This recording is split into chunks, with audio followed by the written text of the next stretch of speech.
Urgent Somusuji reaction. This is the Navy's 13 billion aircraft carrier obsolete by actual task and purpose. This is JRR Ford one, I'm guessing.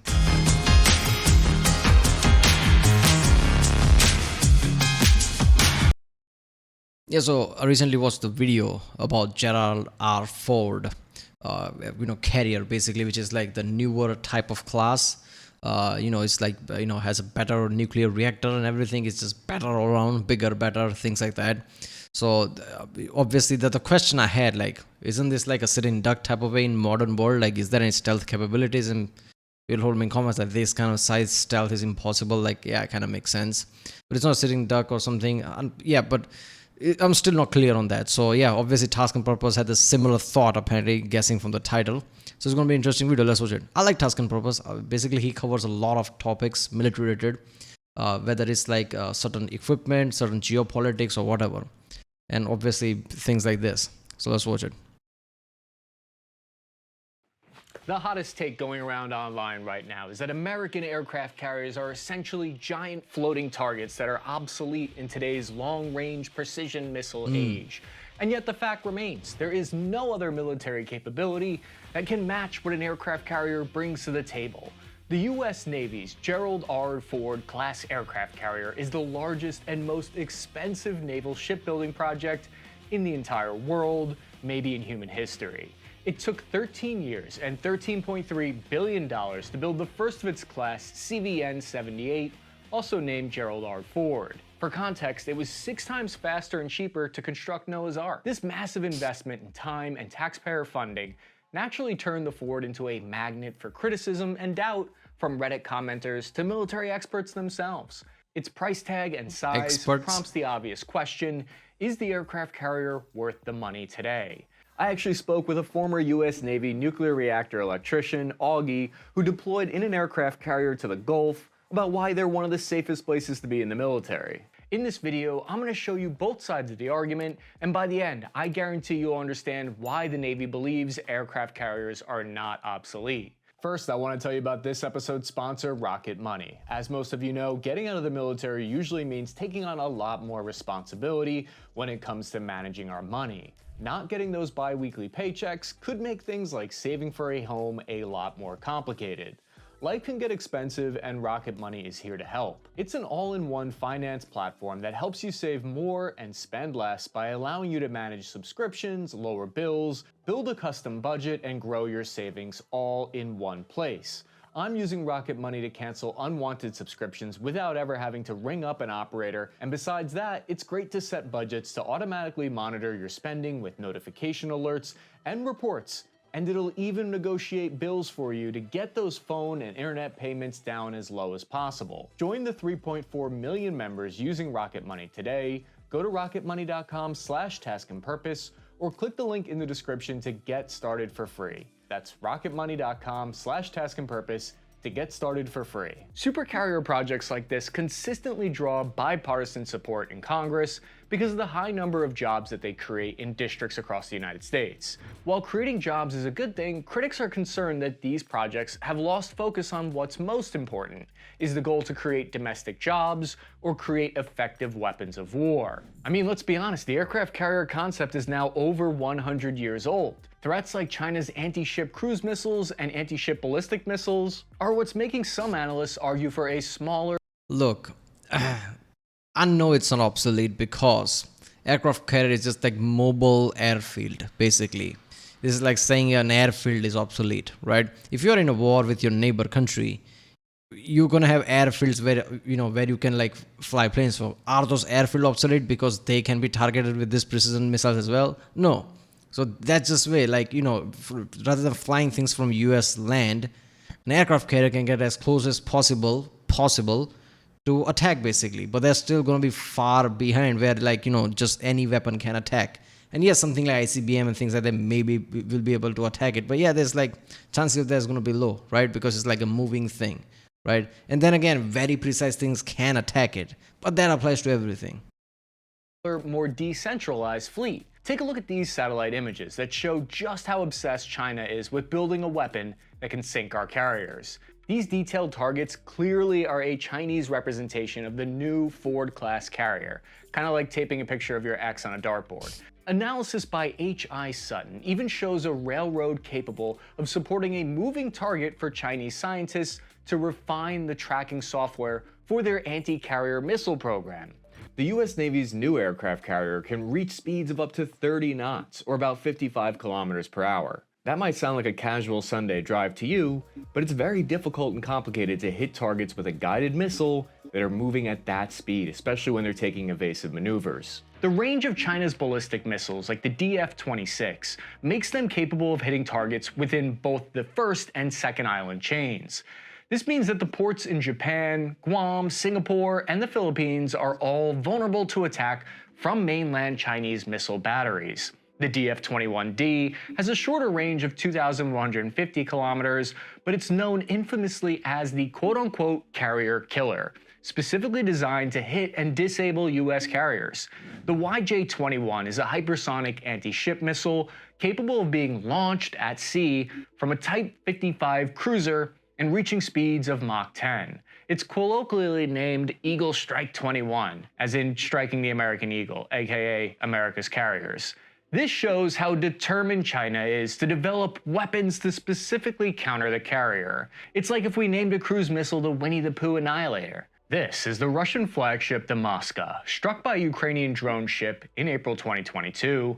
Its destruction cost the Russian Navy approximately $750 million in damages. The conflict in Ukraine has proven the asymmetric effects of small drones on large, modern military targets, both in the air and on the sea. Coincidentally, China is also the world's leading exporter of combat drones in 2023. On top of becoming more vulnerable to missiles and drone attacks, critics also point to advantages in surveillance and reconnaissance that make carriers easier to spot and track. China's Yogan satellites. See, one thing I've noticed that China's developing weapons and anti-things only in the China Sea or whatever, like around China, implying that when they attack Taiwan, try to take it back, they know that US carriers are the one going to be a problem. They are not thinking of anything else. They're just thinking of like US carriers. Why? Because US carriers would be closer to China. It feels like all the goal is to basically, to prepare for Taiwan attack, which apparently is like coming. Even they're like point blank saying that this is coming one day, which is like scary in itself. Are the primary satellite surveillance devices for the Chinese military. While it's not known exactly how many are currently in operation, this year's China State Space Company plans to put 200 satellites in orbit. According to Wikipedia, these satellites use optical reconnaissance, synthetic aperture radar, and electro-intelligence for maritime surveillance. While these surveillance methods are capable of spotting and tracking carriers from space, they're not perfect. Advances in electronic warfare help control the Ford's electronic signature, and something as simple as bad weather can obscure optical and SAR surveillance enough to lose sight of a carrier. Another important note is that even though these satellites can see a carrier from space, there's a limited range of high-quality imagery. This means they have to know where in the ocean to look. To make up for these gaps, China also employs spy balloons, drones, aircraft, as well as the world's largest fleet of fishing vessels that make up a compulsory state maritime militia. Critics argue that these developments in carrier-killing weapons and surveillance makes carriers too vulnerable for practical use against China. China only needs one lucky shot to sink a multi-billion-dollar vessel, carrying billions more in aircraft, alongside 4,500 crew.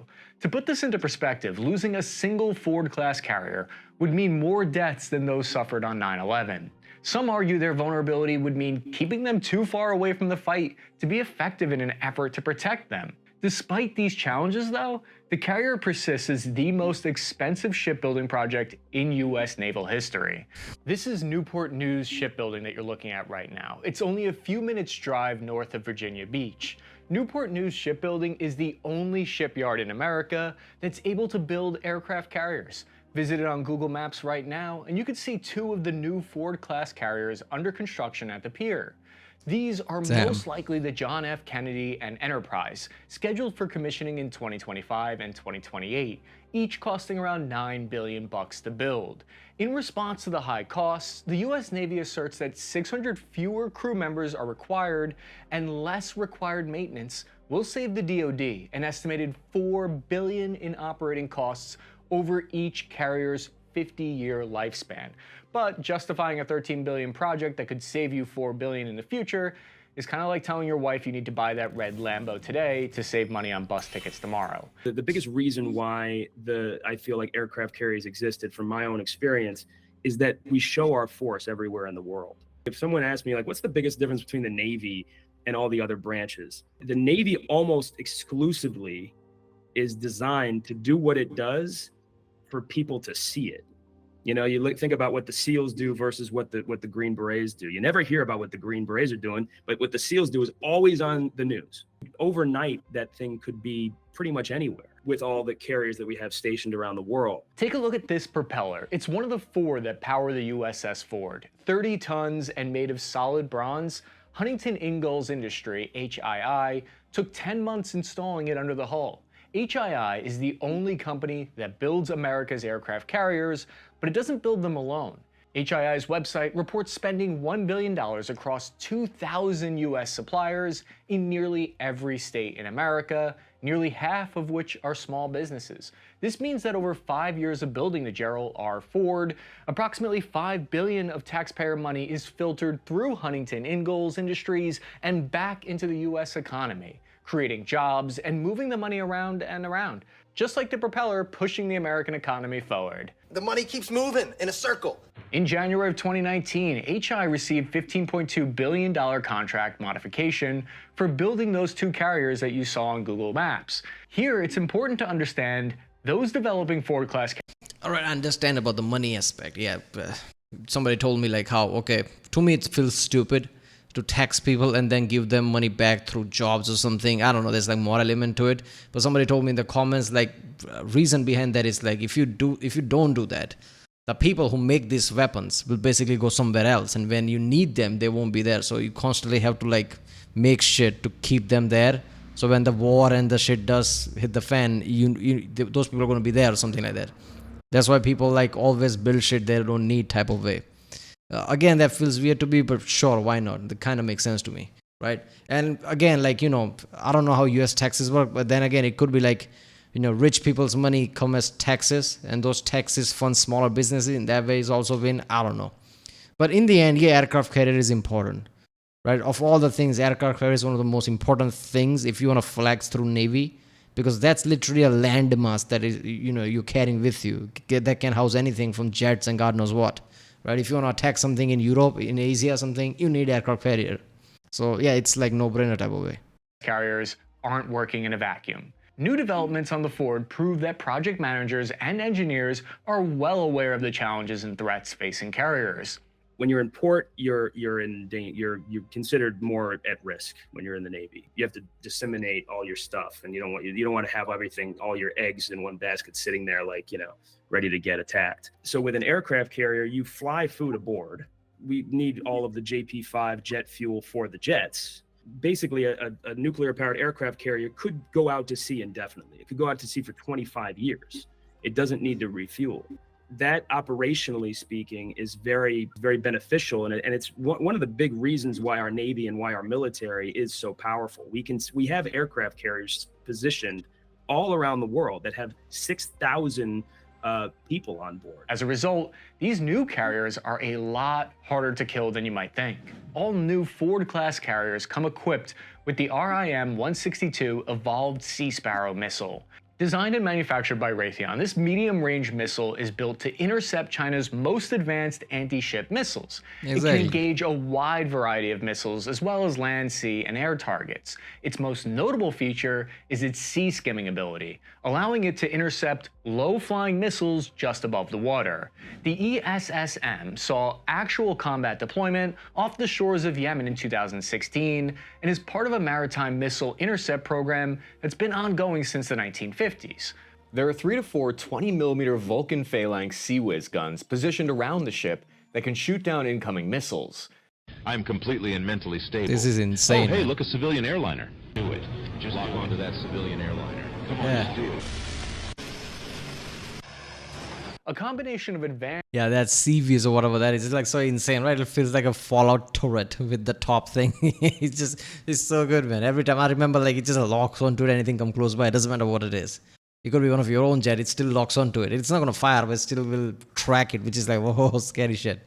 Yeah, all they need to do is like create more and more, like, anti-missile defenses. There you go. It's untouchable, right? Or even create some like powerful blasting weapon that even if you can't lock onto something, just throw that missile in that direction, that when it explodes, the missile will basically automatically destroy in the air. How tanks do it, right? That tank anti-missile thing, whatever that is, right? It shoots as soon as it come close and create this kind of explosion area where the incoming projectile will be stopped or something.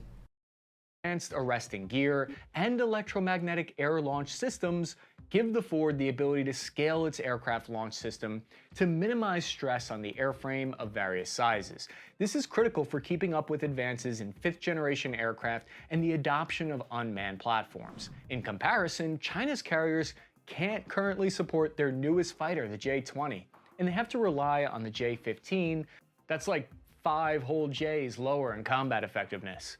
This is a capability normal aircraft carriers don't have. This electromagnetic system uses stored kinetic energy to launch with reduced stress on the airframe, increasing service life. It's had over 8,000 successful launches so far, and it's an important reason as to why aircraft carriers are more survivable today than ever before. Aside from the lower demand for maintenance and higher sortie rate that the EMALs give the new Ford-class carrier, it can also launch lightweight UAVs like the MQ-25 Stingray. This platform is a game changer for air power projection, an unmanned, stealthy refueling platform that'll give aircraft extended range to strike targets deep inside of contested areas. And the whole reason for that is because the EMALS system allows you to launch lighter weight aircraft. In 2005, the RAND Corporation identified insufficient power generation as one of the biggest drawbacks of the Nimitz-class carrier. Developers for the Ford-class carriers heard this and decided to take the Nimitz nuclear reactor and literally double it.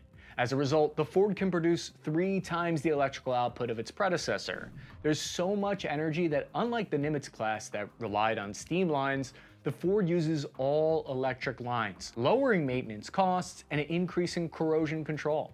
This excess power also gives the Ford the energy it needs to power direct energy weapons and the potential for electric reactive armor. Nuclear generators also power improved radar and sensors to give the Ford a clearer and farther operational picture than ever before. Raytheon's dual-band radar, originally developed for the Zumwalt-class destroyer, gives the Ford further range with less antennas. This translates to a lower electronic signature and fewer moving parts that require maintenance. S-band volume search radar, VSR, also hot swapped from the Zumwalt project, which was seen as a failure, gives the Ford increased ability to search and track targets through inclement weather. Lower crew requirements allow the Ford to maintain better berthing conditions for their sailors. This is according to Wikipedia, who cites a Bloomberg report that I'm way too cheap to pay for. Get that paywall out of here. Quote, the massive 180-man berthing areas on the Nimitz class are replaced by 40-rack berthing areas on the Gerald R. Ford class carriers. The smaller berthing are quieter and layout requires less foot traffic through other spaces.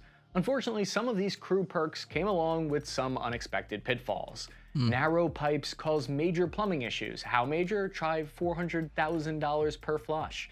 Unexpected costs on the Ford are nearly double the next most expensive project by billions. But let me ask you this, can you put a price on the ability to topple nations? A single Ford-class carrier has the capacity to hold over 70 combat aircraft. That's more than... Yeah, you can when you're not doing it, I guess. I mean, but I don't know how much conflicts, like, what if it turns out like F-22 and yeah, it was never actually needed, but it's weird, right? Like, even if you don't need it, you kind of need it because you can't leave, like, even to show people you need that, right? It's like nuclear deterrent.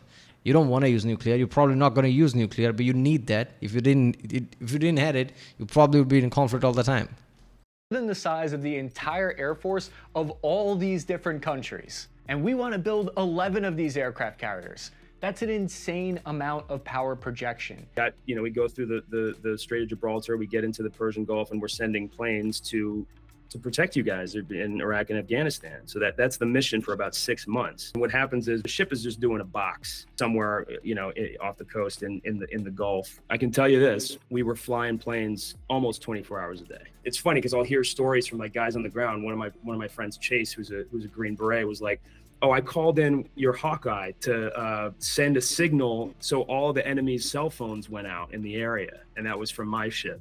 Increased efficiency in rearming, refueling, and general carry capacity means the Gerald R. Ford class carriers can perform 33% more combat sorties per day than the former Nimitz class. That's 160 combat missions daily, with the ability to surge to 220 if needed, if you really want to crunch. It's easy to look at these awesome carriers and see a floating island filled with thousands of homesick 18 to 25-year-old sailors. What most people do not understand, though, is that an aircraft carrier is not an island. It operates as part of an integrated team, and it's the carrier strike group that makes the platform deadly and resilient. Out to sea, nothing is going to, it's the safest place to be. It might be safer than being home because you're protected all around you. You're protected by submarines. You're protected by obviously the aircraft above you. You're protected by you're the strike force. You've got all of the boats around you. Like aircraft carriers existed, from my own experience, is that we show our force everywhere in the world,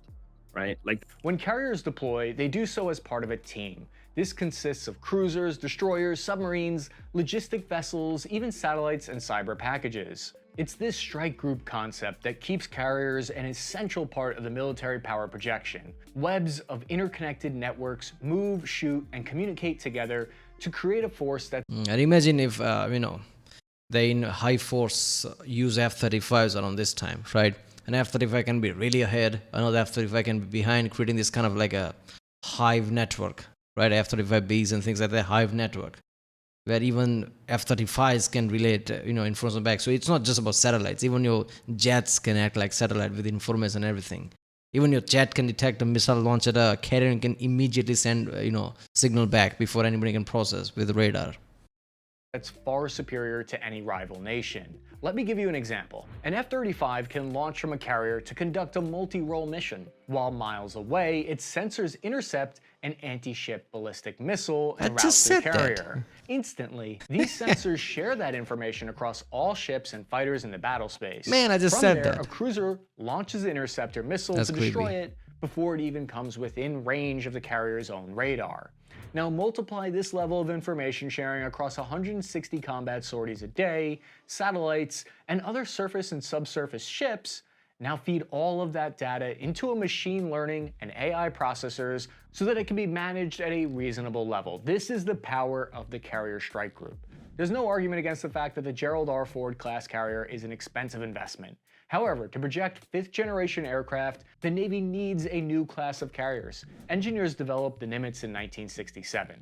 To keep up with modern technology, we have to modernize the platforms that carry the technology to the fight. Carriers like the Ford are designed to communicate and integrate with a joint force, and this is what makes them truly valuable. When measuring up US Navy modernization compared to China, I want you to look at this graph here. On the far right, you can see a clear trend from 2005 to 2022 of the relative change in the number of ships between the US and China. This has led to a lot of concern, naturally, that China now has the world's largest navy.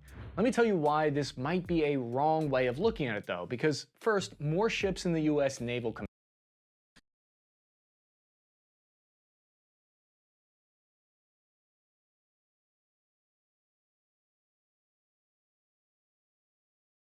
US versus planship type shown. What?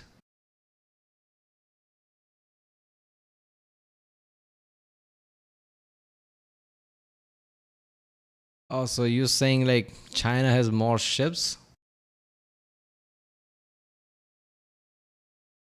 Okay. Yeah, I don't know. What type of ship though? Two, of the relative change in the number of ships between the US and China. This has led to a lot of concern, naturally, that China now has the world's largest navy. Let me tell you why this might be a wrong way of looking at it though, because first, more ships in the US Naval Command only means one thing: more targets. Second, this data is misleading. While China has more vessels, the US Navy displaces more than twice as much tonnage with ships that can go further and manage rougher waters. The USS Ford displaces 1 million tons. If employed in a conventional war against China over Taiwan, carrier air power would not likely target ground targets on the mainland China unless there was a target that a guided missile couldn't reach. Instead, aircraft launched from a carrier would likely support anti-ship missions around the strait. After coastal air defense is eliminated, fighter aircraft on board could work to interdict PLAAF fights and support forces on the ground in Taiwan and outlying contested islands. In 2023, the Center for Strategic and International Studies published the most comprehensive Taiwan wargame results available to the public. As part of their conclusion, typically the United States lost both forward deployed carriers within the first turn or two, with an average of 200 to 500 aircraft across the scenarios. This is a solemn analysis for the price that we may pay for a full-scale war in the Pacific. However, avoiding war is something carriers are also good for. By placing carrier strike groups in the South China Sea, the United States instills confidence in regional allies that international law and stability will persist. Of course, these carriers are a geopolitical tool beyond just swashbuckling around Taiwan and the South China Sea.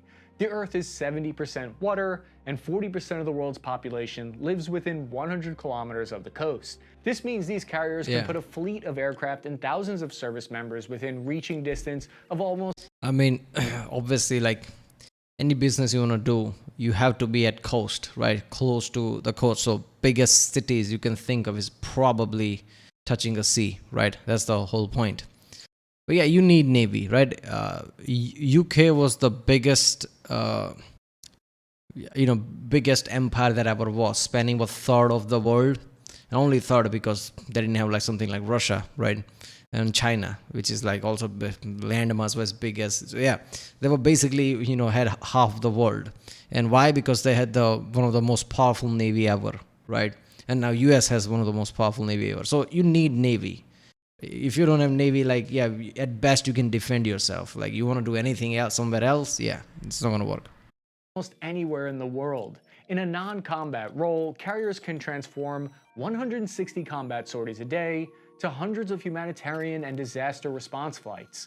A carrier based off the coast of a recent natural disaster can provide energy, food, medicine, search and rescue, internet, and communication capability, and more to the distressed area. In 2011, for example, the USS Ronald Reagan provided critical disaster relief to areas of Japan hit by an 8.9 magnitude earthquake and tsunami. As far back as 1929, the second aircraft carrier ever made, the USS Lexington supplied Tacoma, Washington with 30% of its electricity after severe droughts affected the city's hydroelectric dam. For over a century, the United States invested in ships that can carry planes and launch them wherever they sailed. For decades, they delivered both bombs and MREs to nations involved in U.S. diplomatic efforts, cementing their iconic role as U.S. foreign policy tools. But I want to know what you think of this new generation of aircraft carriers. Are they a valuable tool, or are they a gigantic waste of money? Yeah, look, man, you need aircraft carrier. It's not, it's something that you need. Now, can it be attacked? Maybe. Probably. Right? The one thing I realized is like defense capabilities are not rising as fast as attack capabilities. So the more anti-something you create, they probably have some another weapon that they can hit with you, right? Yeah, US is doing that laser thing. If that works, that would be insanely accurate. But yeah, in the end, you need aircraft carrier. Maybe they'll be hit. That's a maybe. Apart from aircraft carrier, you can't do shit on, basically Navy-wise. Like, what you gonna do without it? It's like a floating island that it's like a, U.S. land you're carrying with you. You can't do everything from the mainland or whatever bases you have somewhere else. You need an aircraft carrier, especially in Pacific. Pacific is humongous. If some shit happens in Pacific, you need an aircraft carrier. Alright, well, is the Navy's $13 billion aircraft carrier obsolete? No. Let's channel task and purpose. If you like my subscribe, and I'll see you next time.